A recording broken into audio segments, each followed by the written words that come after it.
Yeah, that way we can capture some of those joys.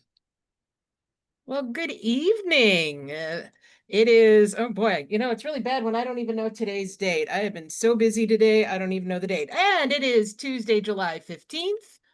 Thank you. Thank you very much. So glad to have you all here tonight. This is July is kind of an odd month because I think we're playing a little bit of catch up in here, but we do have a speaker this evening, which would not normally be a speaker. This would normally be our assembly session, which I want everyone to come to because once again, this isn't my club, this is our club, and we all have a part in this process, and I think that's really important. But I'm really glad you could all join me this evening. Um, I'm going to ask any happy bucks? Let's start with that. Anybody got any good news? Anything they want to share? Mr. Jerry. Well, my happy buck is we've changed the next month to the first week of the month instead because we were able to pick up Michael McGovern as our speaker on the second, the 12th or whatever it is of August, the second meeting of the month anyway. Michael had a commitment for the first, but uh, let me back up. Those who may not know him, Michael has been the head of polio for all of Rotary since 2014, 17, 14, 14, 2000. 17. I think it's 17. Yeah. And, he's the third leader we've had. The first was um, Bill Sargent, and the second, of course, was Robert Scott. And then Michael stepped in after that, and he is. No, it's 14. He's starting his 11th year right now, he Oh, told me. And he's a fan. I've known him for almost 20 years. I met him at one of the zone meetings, and a guy you can just sit down and chat with. And he's got a great memory. He was wandering through the House of Friendship, and I'd seen him walking a few times, and he stopped and said, "Jerry, how are you?" And we sat and talked for probably 15, 20 minutes there at the motorcycle booth. And then I said, "Hey, Michael, my club's real small." He says, "I'd be loved to talk to him." Before I could even ask. And so it'll be quite a pleasure. I imagine we'll end up with a few guests that day, but I'm thrilled about that. So that's my happy buck. I'll give you a second one. I'm done with that damn auction of all the stuff my dad collected for the last 80 or 90 years, and there's some stuff in there, but we got everything taken care of, so life is good. Congratulations. That's a huge thing right there just to be done hopefully with. I know there's always something else with those sorts of Well, projects, but hopefully this is a good now thing. we now we focus on the land. And with seven Yeah. kids in my family, I'm the oldest of seven, and we all get along. We all are still getting along. So Excellent. Anyone else? Anything, any good news? Anything y'all want to share? Well, since you're all going to be quiet this evening, I'm going to go ahead and turn this over to Jerry to introduce our speaker. well, our speaker's quite a character. Let's start with the good things about him. He's got a lot of good things about him. We've met, I think it's been on the order of 12 years ago, 10, 12 years ago, on a motorcycle ride that Carlton Purnell led down through the Outer Banks area. And Chris and I were riding towards the back of the group together. And I was still driving the yellow Goldwing, and he was driving the black Goldwing. And together, we made a good, perfect Iowa Hawkeye at that time, whether he realized it or not. But we had a great time on that trip, and we've had a great time, I think, every time we've ridden together since. And I am thrilled. He is one of the two key guys that have started this initiative, starting new Rotary clubs. And I'm thrilled to be joining them in that group. And so um, he had a nice presentation already canned for something along the lines of what would, I think, help our club.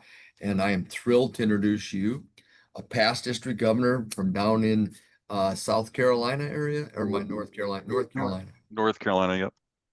And my good friend, and a good friend with probably everybody on here that's probably ridden with him, Chris Jones. Thanks, Jerry. I appreciate it. And I want to take just a couple of minutes and share two items with you tonight. I'm going to talk a little bit about the North American Club Creation team that my partner and I, Patrick Longano, started. And also I want to share with you some of the work that Zones 33 and 34 have done. You know, in my Rotary daytime job, not job, but my daytime volunteering, we're all about membership growth. And Jerry, I'm going to ask if you wouldn't mind sharing your screen because you have better access on Club Runner than what I do. But I just want to share a tool that's on there. So if you wouldn't mind doing that, that would be great. And Jerry, you're muted, I think, just so you know.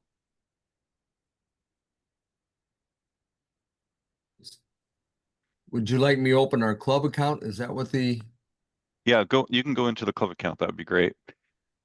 let me And this open is it all first. this is all unscripted, so Jerry was unprepared.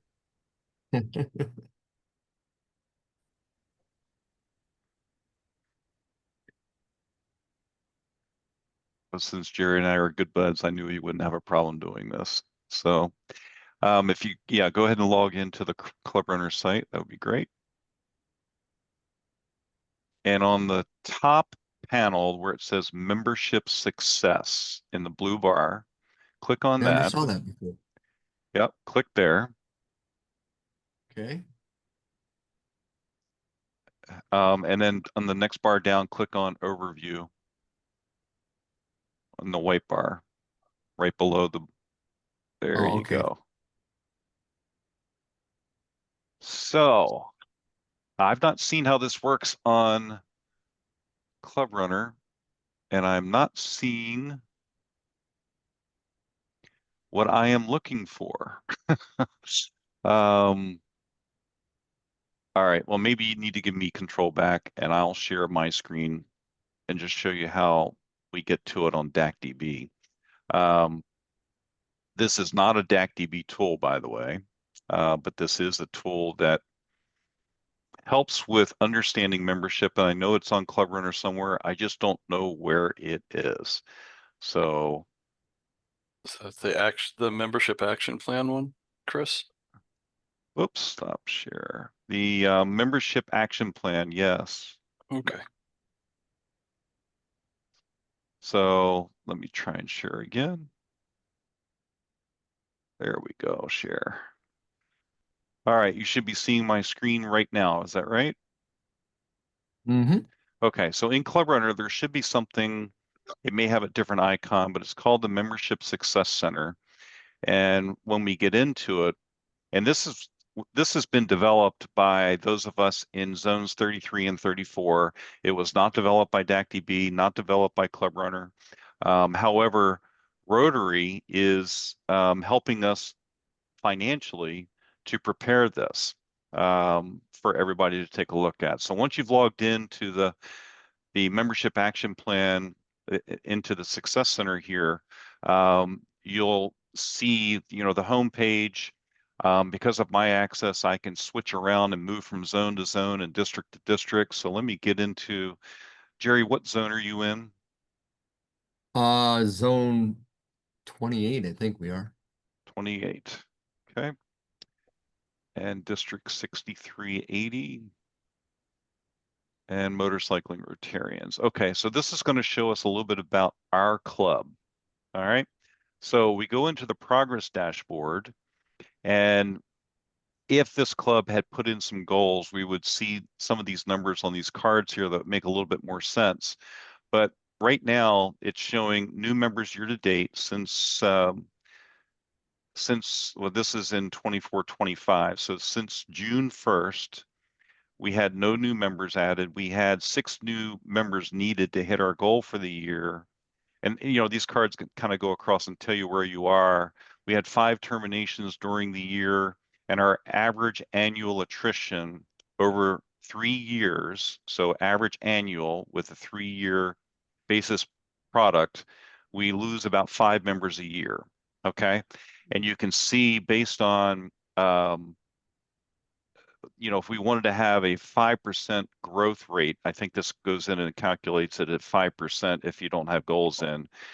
This would be our trajectory that we would need during the year to reach that number. Okay. So this gives you a little bit of information.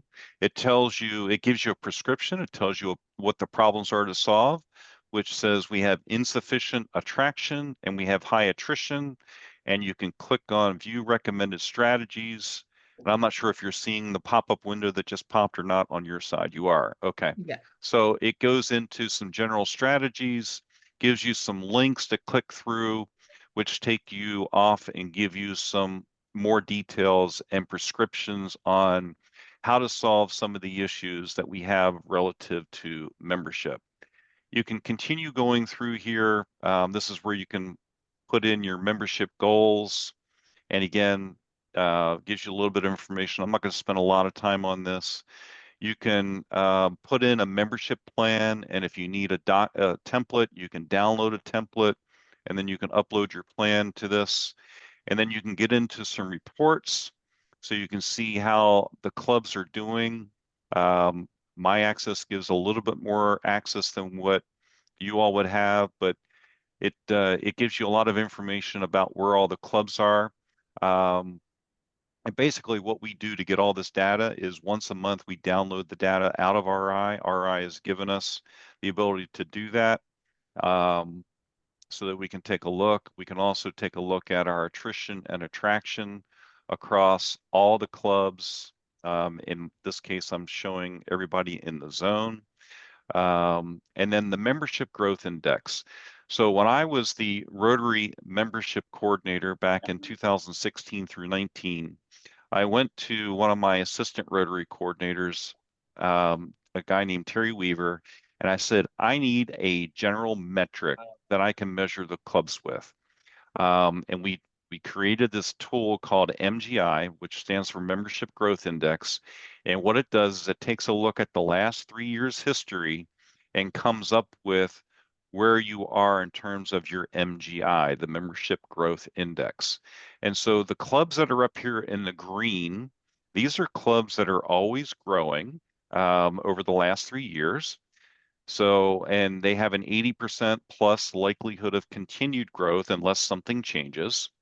And then we have these clubs in the middle. These are the fragile balance clubs. These are the clubs that could go either way based, again, on the last 3 years' history. So they've been fluctuating between growth and not growth. And there's quite a few clubs in that fragile territory in our district. And then you take a look at the red line, the red clubs. And these are the clubs that will continue decline, again, based on history. And you'll see there's a lot of clubs, including ours, in this area. Okay. So past history is the best predictor of future performance. And that's why we use the last 3 years so that we take out any noise levels of, a spike one way or the other in one particular year. So this has proved out to be very effective for us as a tool to use to understand where we're going with membership. And in most cases, we are able to predict within 1 member or 2 members. On July 1st, we can predict where the club is going to end the year based on the last 3 years' history. So that's what this tool is used for. There's also built-in surveys available in this tool, and you can go ahead and click on this blue button and create a survey to survey the club. You can create a customizable survey if you want to. And in zones 33 and 34, we actually run map awards based on certain criteria, and you can learn more about those awards by clicking on that link. So anyway, that's one of the tools that we've created in zones 33 and 34. And one of the reasons Rotary International is helping to fund this, they don't fund 100% of it, but they're helping to fund it, is because they see this as a valuable tool. And Brian King, the Rotary International Director of Membership, basically said, this is what he wished RI Club Central would have been. So great tool. If you have some time, I encourage you to go take a look at it. Again, I can't tell you exactly where it is on Club Runner because it's not a tool that I use, but it is available on both Club Runner and DACDB. So that's a little bit about what I've been doing with my daytime job in Rotary on a volunteer basis, not paid for any of that work that we've been doing. Now let me talk to you a little bit about North American Club Creation, which is what got Jerry all fired up at the Rotary International Convention. Patrick Longano and I went off and we started this cadre of people across North America to help focus on opening new clubs. And these are new clubs of anybody's dream. And the new clubs can consist of a standalone club. It could consist of a satellite club. We refer to many satellite clubs as companion clubs. And the reason, and Rotary has actually bought into this language, the reason we call them companion clubs is there is a difference between the mindset of a satellite club and a companion club. In most cases, definitionally, a satellite club is a club that will get formed with the intention of spinning off and becoming its own club. A companion club is a club that will typically meet at an alternative time to the existing club, and their intention is to never leave the sponsoring club, the primary club. Their intention is to continue to grow and help um, help the primary club to also continue to grow.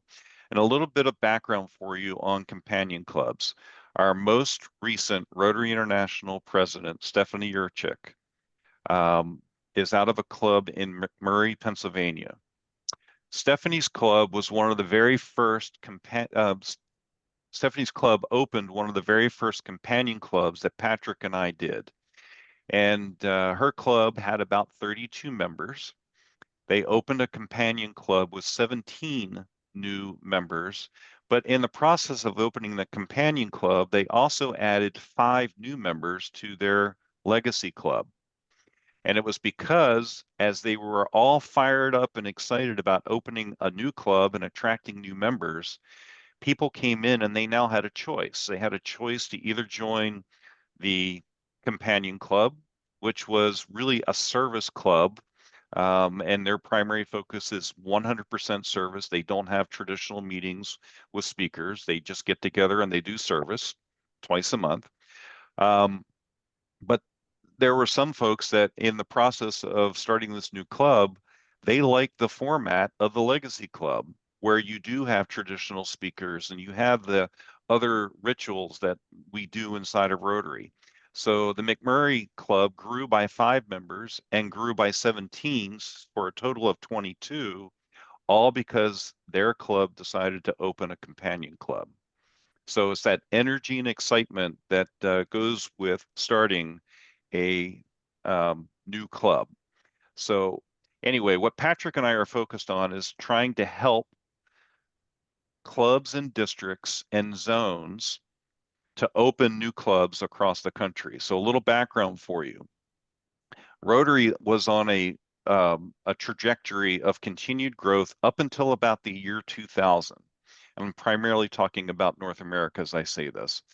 In the year 2000, the new clubs that opened basically plateaued, and so did our membership. And since that period of time, we haven't focused as much on opening new clubs. In fact, we have been losing the number of clubs that we have in our organization year over year. And consequently, we've been losing our membership year over year. A couple of pieces of information for everybody to understand. We have a churn in North America. We have a churn rate, in other words, on the number of members that leave us on a yearly basis of 15%. And it's pretty predictable, pretty standard across almost all districts in North America. The problem that we have is we're attracting new members at the rate of 12%. So you can do the math. If we're attrition is at 15% and our attraction is at 12, that leaves us with what kind of a deficit? 3%. 3%, right? And that's about what we've been averaging year over year since about the year 2000. And that's why we've gone from, a much larger membership down to the membership that we have today. The irony is 3% for most clubs is equivalent to about 2 to 3 members per year. It's not painful. When you lose a couple of members and your net result is 2 to 3 members per year, it's just not painful. And until you get into the Membership Success Center and you look at some of the graphs that are available in there, you will find that, when you started way up here and you end up down here and you draw a straight line from where you started to where you are, then you start to understand that 2 to 3 members a year over 10 years or 20 years starts to equal a large quantity of people. What we have demonstrated and proven over the years is that when we get focused and intentional on attracting new members into our clubs, or we get focused and intentional on opening new clubs, our membership will grow. So that's where Patrick and I come in, is creating this North American club creation team. We built the team with 26 other, I'll call them club opening professionals. These are people that we know throughout North America who have had great success in opening new clubs. And actually, when we add Jerry into the list, it's 27 other professionals. So these are people that have great success in opening other clubs, and not just opening them, but helping them be successful. So Patrick and I have been unofficially working on these companion clubs and some standalone new clubs for the last 4 years. And again, on an unofficial basis, where we've opened 180, I think it's 183 new clubs over the last 4 years. And that's just the two of us. So we put this team together with Rotary's blessing, Rotary International's blessing, and the blessing of all the North American directors. And that's how we got to this team of 27 other people to focus on opening new clubs. We launched it at the Rotary International Convention in Calgary. The room had, and Jerry will back this up, the room had seating for 750 people. We actually ended up with 778 people in the room. We only lost 17 during the actual presentation. So as far as RI is concerned, that had a really good stickiness factor to it.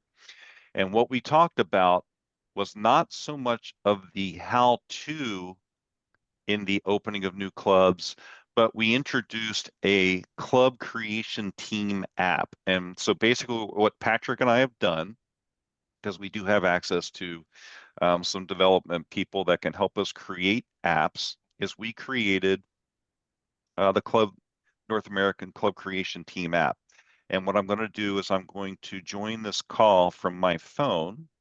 So give me just a second to do that, and I'll share the app with you so you can see what it's all about. Where are we here? There we are. Let me mute so we don't have feedback. Give me a second.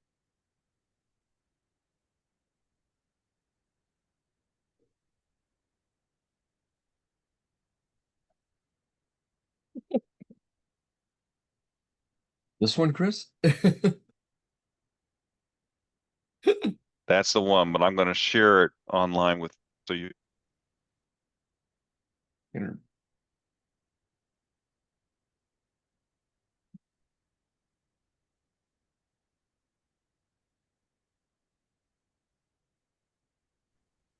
Can you hear me now?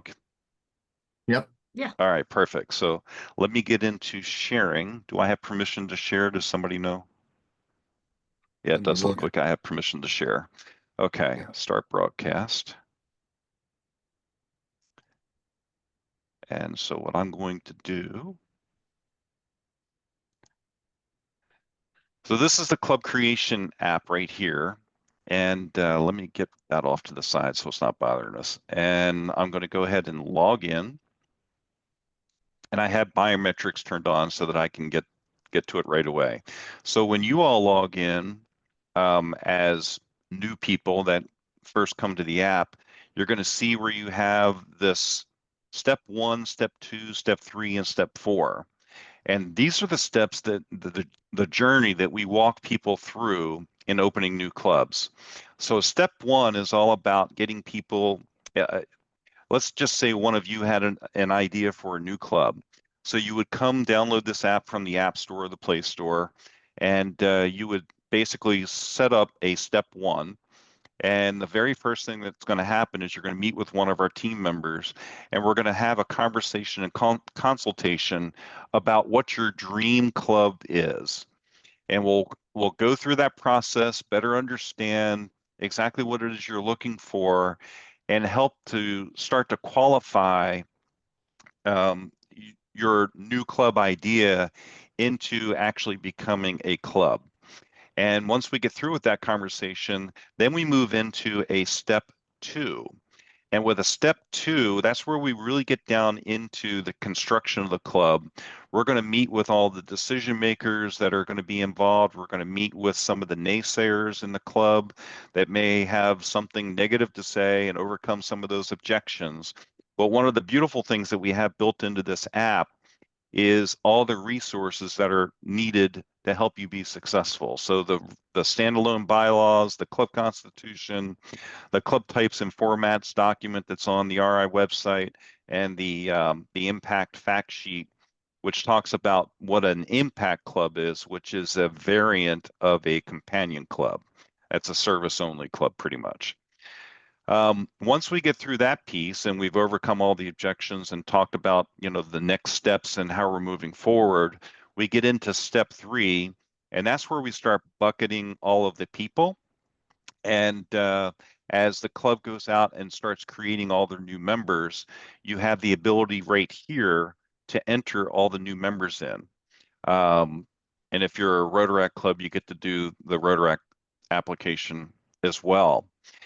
And once we get through all of that, then we move on to the charter and celebration. Now, what I'm not going to show you tonight is the back end of all of this, where all the data is collected.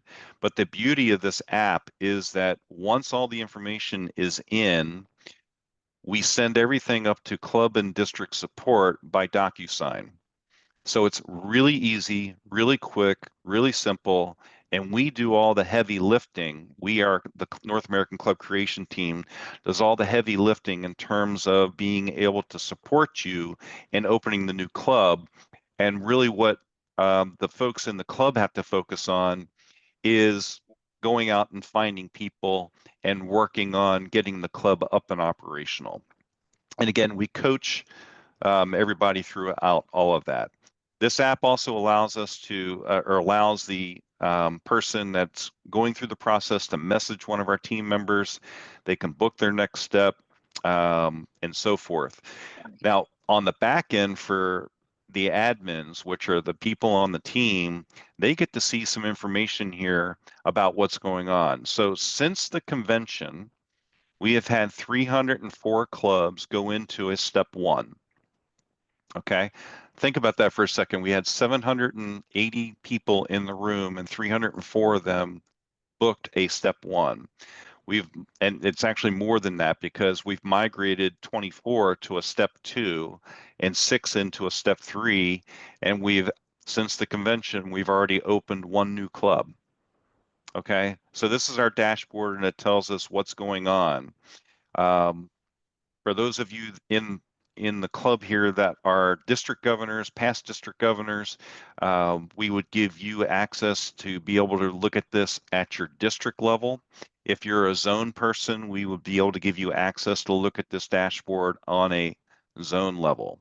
So this app has transformed, for Patrick and me anyway, the old manual process where we were keeping track of all of this on spreadsheets, which I confidently refer to as Excel hell, and have put it into this nice, convenient app that keeps everything organized and keeps things moving forward.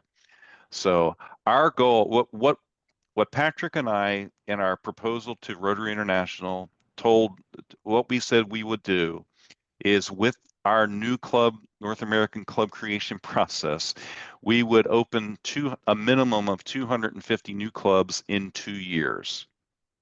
We will absolutely blow that goal out of the water, more than likely in year 1. based on the numbers that we're seeing so far. We know that 48% of the clubs that go into a step 1 actually move to a step 2. And of all the clubs that are in step 2, more than 50% of those actually go all the way through the process. So, and Jerry, you're hearing some things that you haven't heard yet, but really our goal with the step 1, where people are all excited and want to open up their new clubs, our goal in a step 1 is to hear them, listen to them, get them excited, and get them pushed through to a step 2. Because we know that once we get them to a step 2, that over 50% of those will actually close into a new club and become operational. So longer term, so what's the future? Longer term, we want to create steps 5, 6, and 7. And 5, 6, and 7 are all about the longevity of the club. So it's great that we can get clubs open, but then we need to be able to create a support mechanism to help those clubs be successful and to keep them operational. And so that's in our future plan to create steps 5, 6, and 7. I'm not going to bore you with what all those steps are right now, but know that we are most interested. Oops, sorry about that. We are most interested. Let me get back to my phone. Looks like I stopped presenting, but anyway, let me stop presenting altogether anyway. End this call, and I'll come back. You are muted, Chris. So There you go. thank you. Our overall goal here is not to just open clubs, but to have new clubs and have them stay. Now, I will say that over the last 4 years, where we have been doing this manually and getting clubs off the ground, we have not lost any of our new clubs that we've started. So our attrition rate in terms of clubs is 0. And we feel really good about that. Rotary International also feels really good about that. So that's the highlight of what I've been working on in my daytime Rotary volunteer job. And I'll turn it back over to you all to ask some questions. So the app is in the App Store now? The app is in the App Store or Play Store, depending on what device you have. Yep. Under what's it called again? Club Creation. Club Creation. I'm sending this to my wife because she's in the middle of creating a new club right now. Gotcha. An all women's club. I think I may have mentioned that to you in Calgary, but you probably did, and I apologize. You've heard a lot of things in Calgary. I did. So it's interesting, Chris. I did a study for our district just the other day. I had heard an old adage that if you had a McDonald's in a town, that town could support a Rotary club. And I went back and I looked at every county in our district and mapped out the McDonald's and the clubs and towns that we didn't have, that had McDonald's but didn't have clubs. And actually the ones that do have clubs, it did match up. If you have 2 McDonald's, you can have 2 clubs. I mean, it was amazing, the correlation. So I was able to send off a complete study to our district governor team that said, look, here are some towns that we could target that don't have clubs that could support clubs. And it was an interesting little study that showed a lot of opportunity. And I just emailed it to you, Chris, so you'll have it. Thank you. I appreciate that. That's a great point that you bring up. The number that we've been using since I've been involved in membership at the zone level since 2013 is Rotary should be representative of 1% of the population of any market that we're in. And you may come back and say, well, why 1%? Well, you've got to take out 50% for people that ordinarily would not be able to be a Rotarian, either because they're too young or they just don't fit the profile of somebody that could be a Rotarian. And if we look at some of our smallest communities, in most cases, our smallest communities do have representation of 1% of the population as a base. So if you're in a town, and so I should back up and tell you a little bit more about Patrick and how we got started on this whole concept. Patrick's wife is a school teacher, a kindergarten school teacher. And for those of you that know Patrick, it makes total sense that she is a kindergarten teacher. And I'll let Yeah. you come up with your own conclusions on that comment.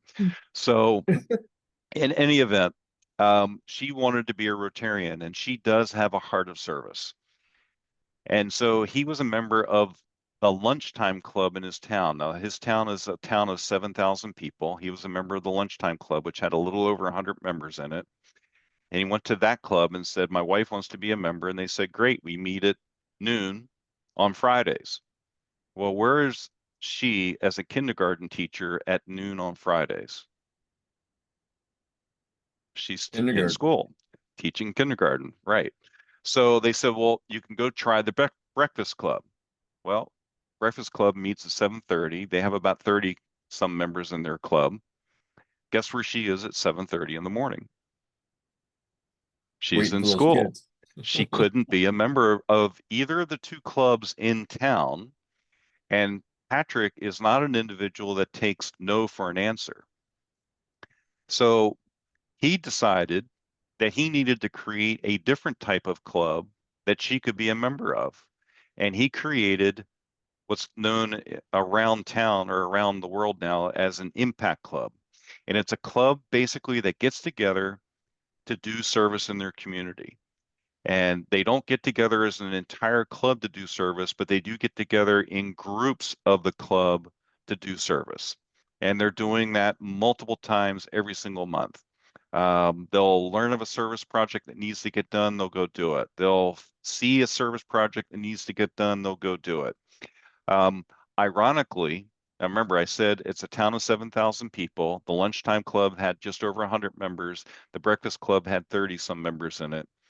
He started up the Impact Club, and the Impact Club within the first year had 79 members in it.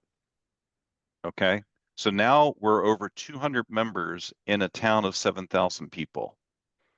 Okay. And most of those members are still with the club today. They've brought in some new ones. They've lost some of the originals. But the irony is that the type of people that join the Impact Club changed the demographics of Rotary. They were much younger.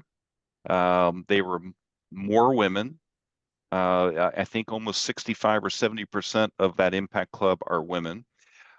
And it just totally changed the demographics of Rotary in the town. And when he came to Patrick, now director Patrick Eakes and I, when Patrick Eakes and I were running the Innovative Club Advocacy Program that RI President Mark Maloney brought out in 2020, and he pitched us on what he was doing with these impact clubs, Patrick Eakes and I looked at him and said, yeah, this has legs, this is good, move forward. And because of that, Zone 33, which is the mid-Atlantic states, from northwestern Pennsylvania down through North Carolina, South Carolina, and over to eastern Tennessee, we're opening up more than 40% of all new clubs in all of Rotary. Okay, Zone 33 was opening up 40% of all the new clubs, and that held true for many years. And so the Impact Club model worked incredibly well, and it worked so well that it started going global. And that 180 number that I mentioned to you earlier in this presentation, the vast majority of those are actually Impact Companion Clubs. That's how popular it is. So anyway, I went off on a soapbox and a tangent there, and I apologize. Let me bring it back to you guys to ask more questions. Jerry. I know you and I got to get together yet, and I'm now finally my schedule's open, and we can do that either later this week or next week at your schedule, okay? Or did you want me to get together with Patrick? No, get together with me. Patrick's Cool. even busier than I am right now, so we'll Okay. schedule some time to get you up to speed and get you listening in on a couple of these step one calls so that we can get you trained up and ready to roll and help us with step one. Yeah, I just checked. I'm not at the team level access to the app yet, so I assume you want to talk to me first, right? Yep. And then the second thing, my other hat that came back to me, just this last 2 weeks is I used to be the head of vision facilitation for this district for a lot of years, and we've been Yep. out of it for 10 years. Our district just went back into it, and that's gearing up right now, and I'm in charge for the next year anyway. I'm trying not to control that but there's a new process in that allows electronic to run it via electronics. Now, as soon Electronic as we get ourselves facilitation. up and Yep. going, one of the other facilitators and I are gonna figure that part out. And actually we'll present it to our club for an opportunity, but we might want to think about that as something related to steps 5, 6, and 7. So Jerry, I am also a visioning facilitator, a certified visioning facilitator. So if you want some help with that for our club, I'm happy to do that. Oh, fantastic. I've led well over 52 of those in those first 10 years. So That's awesome. yeah. Chris, Yep. So let me I'm ask a trying not to do question. that anymore, but nevertheless. When Understood. you're Well, Chris, the when you're impact looking that at does is amazing. Chris, when you're looking at an e-club like we're in, um, it's obvious that there's a challenge on attracting new members, and I think part of that is people just don't know we exist. Mhm. Is there a way to get the word out better So than a couple, we're doing? so a couple of thoughts on that. I believe, and it's been a while since I've looked, but I believe that our Facebook page is not truly a page, but it's a group. So it's very internally focused, and we may want to consider either transitioning it to a page or setting up a separate page for our club. Because the only people that learn about our club are the people that are in our club.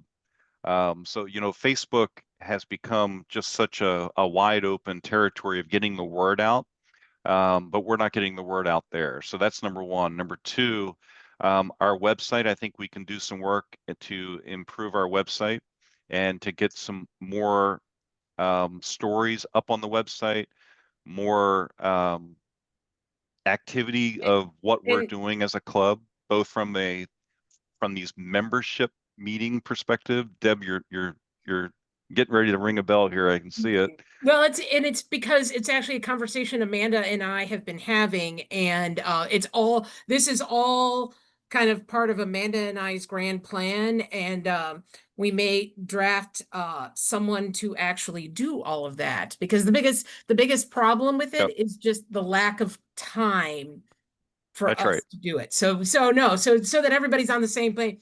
This is great, because this is exact. I wish Amanda was here tonight. I know she was unfortunately busy, because it is exactly what her and I have been talking about. The third leg of this three-legged stool, if you will, is that all of us, me included, have got to become very intentional about looking for people to join our club. Okay. And while all of us are out riding our motorcycles, and unfortunately I've only been out once this year, and that was to take my bike to get it inspected. I haven't had time to be on it at all. But as all of us are out and about, clearly motorcyclists are our key target audience, but they don't all have to be motorcycle people. They can be people that want to join a Rotary club. We're a traditional club that meets in person with a meal just doesn't work. Our dues are incredibly low. We're a great value. Rotary, the perception is Rotary's expensive. Rotary's not expensive. The meals are expensive. And so we are a great value for people that want to join Rotary. And we are a great value for our existing members in Rotary where their life has changed. Something has changed where they either can't afford a traditional club or they're just not motivated to get up at 7:30 in the morning and go to a physical meeting, or they're too busy to get away for a lunch meeting. You know, Meeting online is just such a convenient, but we as a group, I'm looking at 9 squares here, the 9 Hollywood squares. We as a group have got to be very intentional about attracting other people to the uniqueness and the high quality of our club on a regular basis. We just have to integrate it into all that we do. And well, I'll leave it at that. I mean, you know, it's just got to be a focal area for us. You know, it's interesting. The clubs that I have helped, both from a visioning perspective as well as a consulting perspective, when we sat down and we got very intentional about membership, we grew. You know, it's really easy for us to take a look at. Okay, so let me ask you guys being generic, but let me ask you all a question, okay? If you were to open up your phones right now, how many of you have a chiropractor in your phone? Right. Anybody? Okay, I see Rob does, Amelia Damn it, does, I do. Jerry does. Okay, He's a motorcyclist up in Ontario, and I've been meaning well, to talk to him again. there we He rode go. with us one time. Damn Okay, it. so you know, as we do this gap analysis and we start to look at what are the vocations that are represented in our club, and then what are the vocations that we are missing? You know, morticians is another one that comes to mind. Okay, but you start taking a look at all the various vocations that are out there. We can, between all of us, we can probably come up with a targeted list of 100 people that we could go reach out to. And then we can do what I call a Discover Rotary session. And that's a Discover Rotary session is where you invite people to come to our meeting. It's a 30 to a 45-minute session. It's led by one or two of us. And we talk about what Rotary is and then what our club is, those two components. And I can tell you, we do those all the time in our physical clubs in my district. And we average 50% of the people that attend those sessions join the club. Now think about that. If we have 100 people between all of us that we can bring into a meeting, now we're not going to bring them all in at the same time, but let's say we brought in 20, okay? And we could get 10 out of that meeting. And we do this 3 times during the year. We can get 30 new members just out of that one activity. Now, how many of you have ever received an invitation to a dinner from a financial planner? Got you. Why do the financial planners do that? Because it Success rate. works. Because it works. It's an expensive endeavor, but they get a lot of business out of it. What I'm suggesting is that we run a Discover Rotary session. We plan a date. We all get together a list of people that we want to invite to the session. We have 10, 15, 20, 25 people show up for the session. And I promise you, we will get at least half of those in attendance to join our club. And we do it 3 to 4 times during the year. And our club will have significant growth. We're doing that in all of our physical clubs, and it works. You know, zones 33 and 34, not to pat myself on the back, but zones 33 and 34 are the highest growth zones in North America because of strategies like that, because of strategies of opening new clubs. So, you know, if we get intentional and get very focused, let me back up one more time. Emilio, I'm going to pick on you for a second, if you don't mind. You run an insurance insurance agency, right? Absolutely, yes. Okay. So how many prospects do you have in your pipeline at any time? Oh gosh, in a week we got because we know what our return is. We're gonna have anywhere from 2,500 per person so that's 2,500 times 4. So 10,000 clients list where we call. So and then out of that, we know that our response is going to be about 1%. Okay, But so what you've identified is that you have to keep your funnel full. Yep. Of prospects. Different things, yes. To be able to keep new customers coming into your business. Yep. Right. what's your churn rate? And how many customers do you lose in a year? My churn rate is about, well, right now it's about 23%. Okay, 23%. Yeah. Okay, so how many clients do you have in your business? Arbitrary number, but just give me a number. Like 2,992 clients. So let's call it 3,000. Yeah. Okay. So Shy of if you're 3,000. going to churn 20%, I'm just trying to do simple math here. If you're going to Yeah. churn 20% of 3,000, you're going to lose 600 people in a That is year, correct. right? Yes. 600 people in a year.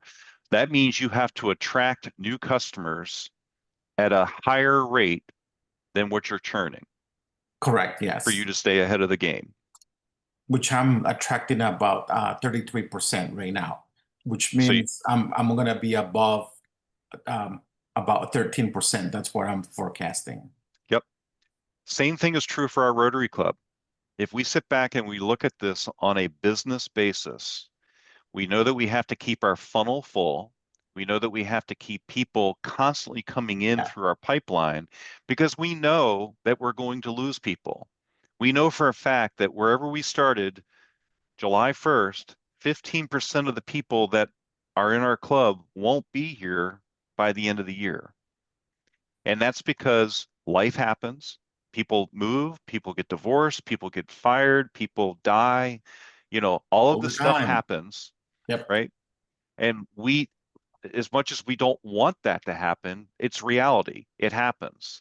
So we just have to plan accordingly so that we always have more prospects coming in than we have going out. Our churn rate, if we go back to that membership action plan that I had up on the screen earlier, we demonstrated that we lose on average 6 members out of our club per year. That's the average over the last 3 years. So that means we have to attract at least 8 to 10 new members into our club to overcome the 6 that we're going to lose. Not much different than your checking account, right? You have to have more money going into your checking account than you have going out to pay bills. Because otherwise you're gonna be in a deficit and you can't operate in as a deficit. That's So right.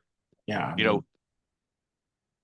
We've got 9 members on the screen right now, and trust me, I understand what that means. We don't have enough critical mass to really go out and make a significant difference in the work that we're trying to do for Rotary. right. And please understand this. I know I'm throwing numbers out and I'm talking a lot about numbers, but this is not about numbers. Numbers are a symptom. Okay, if you go to the doctor, what does the doctor do? They take your temperature, they take your blood pressure, they look at your weight. All those numbers are symptoms. Out of those symptoms, they're able to come up with a prescribed a prescription as to what you need to do. Okay. How do you get your weight down? How do you get your blood pressure under control? How do you get your temperature to be better? Right. They come up with a prescribed methodology as to what you need to do. We got to look at doing the same thing as a club. This is all curable, all treatable, all improvable if we decide to get intentional about what we're doing. So David, I see something on your face there. I can yeah, see you're getting ready to say what something. I'm trying to one of the things at Zone, the data that we're getting out in this app and that we can use to get through whether it's Club Runner or through DAC TV in these is how do we stop club members from becoming deer in the headlights when they see these numbers? Because while we all know them, and there isn't anybody on this screen or that's in our club that doesn't know in their hearts that this is what we're seeing, when you see it laid out on that sheet, it can be a lot to process. Yeah, and so the easiest way to make it relevant, I think that's what you're saying, if I can reword it, is to bring up an analogy that makes sense to a lot of people. Okay. So the reason I picked on Emilio just a few minutes ago and ran through the numbers was, okay, we're no longer talking about our Rotary Club. We're now talking about Business. a business of one of our members, and it made it relevant, right? I mean, how many of you were able to follow that conversation as we were going through it? So so take Rotary and the membership piece out of it and convert it into something that makes sense to the people that are in the room. You're going to have to adapt that conversation. So David, you're up in Vermont, and you're part of a physical club as well. Is that right? Mm-hmm. Right. Yeah. So, when you have that conversation with your club there, you have to make it relevant to the people that are in the room. If you're full of educators, then you might want to have the conversation about students and how do we improve the experience for the students so that the students don't want to change schools, right? So again, it's relevancy, It's and funny. you adapt the conversation to the people that are in your audience. I'm a big believer in all that we do. We have to understand who our market is, and then identify the ways that we need to bring people in from that market. So, Jerry, I watched you. You snapped your fingers when I said, "Do you have a chiropractor in your contact book?" And you were like, "Nope." And all of a sudden, you were like, "Yep, I do." And in fact, he rides a motorcycle, right? So all of a sudden, the relevancy piece hit.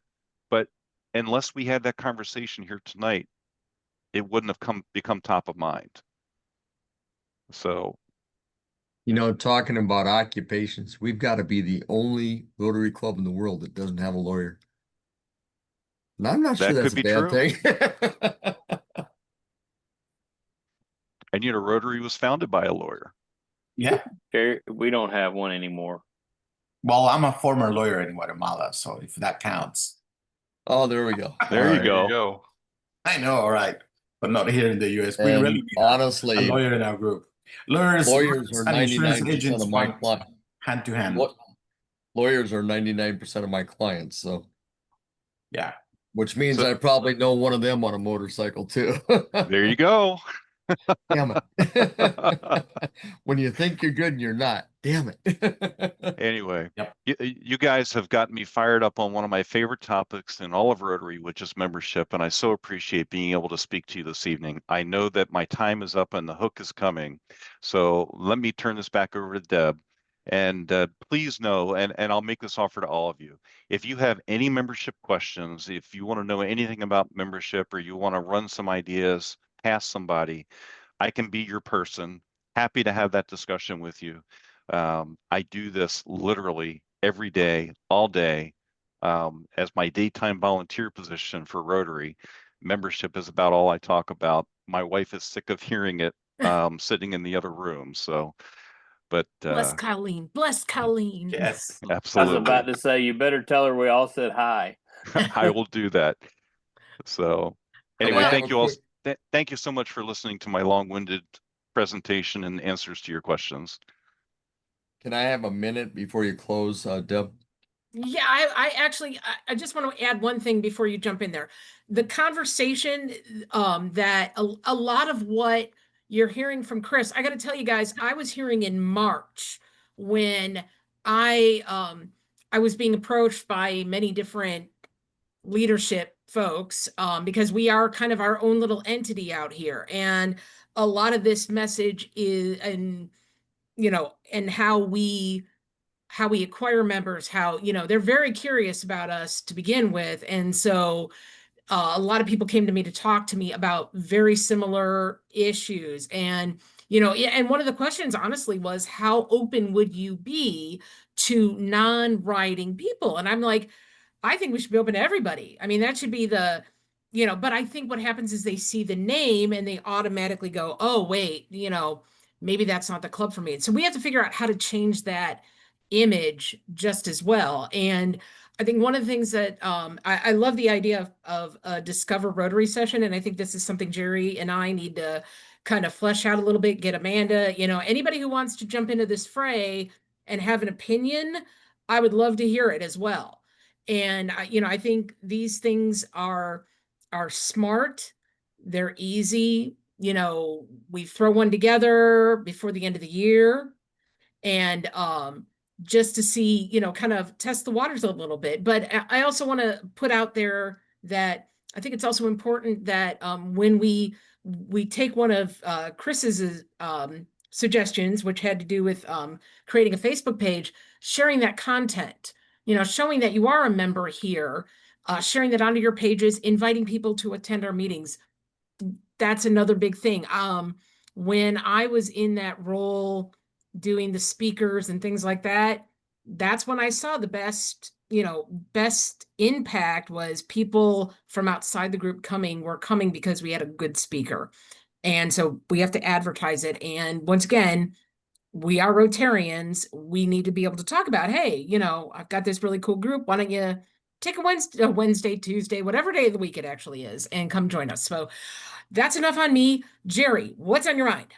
Can I have one? Can I have one thing to that, Deb? Absolutely. Just real quick. You mentioned Discover, and I forgot to mention this earlier, but I'm going to put into our chat here on this call this evening.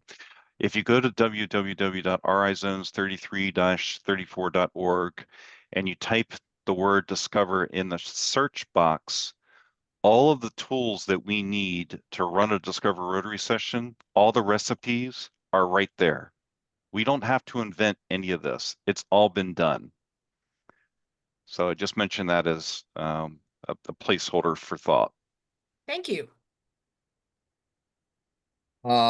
Just wanted to point out that this year, my role this year is being our club secretary, and I committed to both Deb and Amanda to draw in great speakers twice a month for us for this year and into the next year. Okay, I've got a lot of great contact. This month, you know, we had the opportunity with Chris. Next week, we have Jim Gilmore. Jim was the membership chair when I was governor. And during that year, we took the district from right around 1,900 Rotarians to over 2,000 Rotarians and created 4 clubs during that year. And 3 of those clubs are still active today. We've lost 1 out of the 6 I've helped start. And so Jim was the one club that I worked on real hard.